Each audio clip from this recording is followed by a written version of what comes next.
धनश्री जाधव चॅनलवर आपल्या सगळ्यांचे पुन्हा एकदा स्वागत। मित्रांनो, आज मी तुमच्यासाठी गुरुपौर्णिमा या विषयावर अतिशय सुंदर असे भाषण घेऊन आलेले आहे।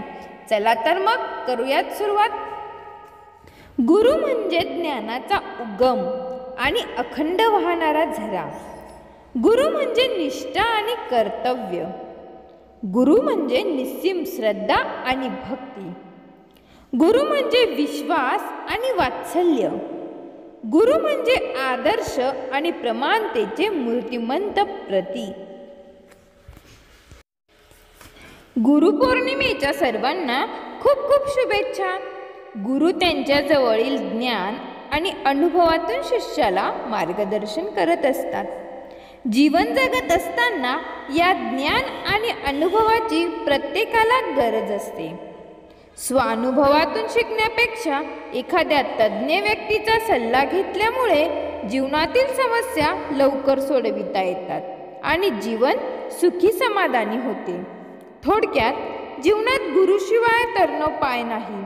म्हणूनच जन्म देणारे आई असो अथवा आध्यात्मिक मार्गदर्शन करणारे सद्गुरू असोत, खरा गुरु मिळणं ही मोठी भाग्याची गोष्ट आहे। ज्याच्या जीवनात खरा गुरु अथवा सद्गुरू आहे त्याचे जीवन यशस्वी झाल्याशिवाय राहणार नाही। मात्र शिष्याला गुरूंप्रती कृतज्ञता आणि श्रद्धा असणे गरजेचे आहे। यासाठीच गुरुपौर्णिमेचे महत्त्व प्रत्येकाला माहीत असणे आवश्यक आहे। दिया ज्ञान का भंडार हमें, किया भविष्य के लिए तैयार हमें। दिया ज्ञान का भंडार हमें, किया भविष्य के लिए तैयार हमें। है आभारी उन गुरुओं के हम, है आभारी उन गुरुओं के हम, जो किया कृतज्ञ अपार हमें, जो किया कृतज्ञ अपार हमें। गुरुर्ब्रह्मा गुरुर्विष्णु गुरुर्देव महेश्वरा, गुरु साक्षात परब्रह्म तस्मै श्री गुरुवे नमः। अर्थात गुरु म्हणजे ब्रह्मा, विष्णू आणि महेश। गुरु ईश्वराचे दुसरे रूपच। आषाढ शुद्ध पौर्णिमेला गुरुपौर्णिमा असे म्हटले जाते।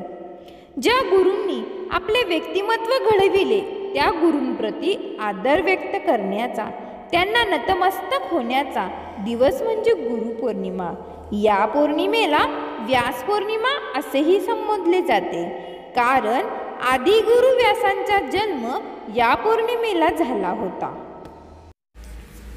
ज्ञानेश्वरांनी सुद्धा ज्ञानेश्वरी लिहिताना व्यासांचा मागोवा घेतो असे व्यास ऋषींबद्दल गौरवोद्गार काढले आहेत।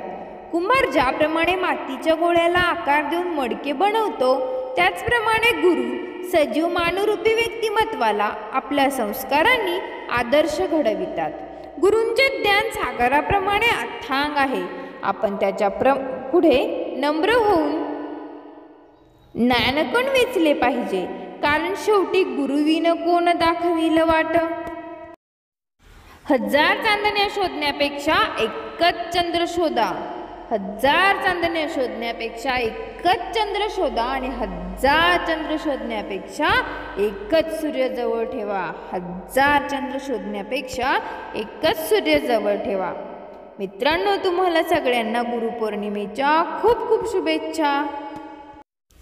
तुम्हाला जर हा व्हिडिओ आवडला असेल तर व्हिडिओला एक लाईक जरूर करा आणि हो, चॅनलला अजून सबस्क्राईब केले नसेल तर चॅनल सबस्क्राईब करायला विसरू नका।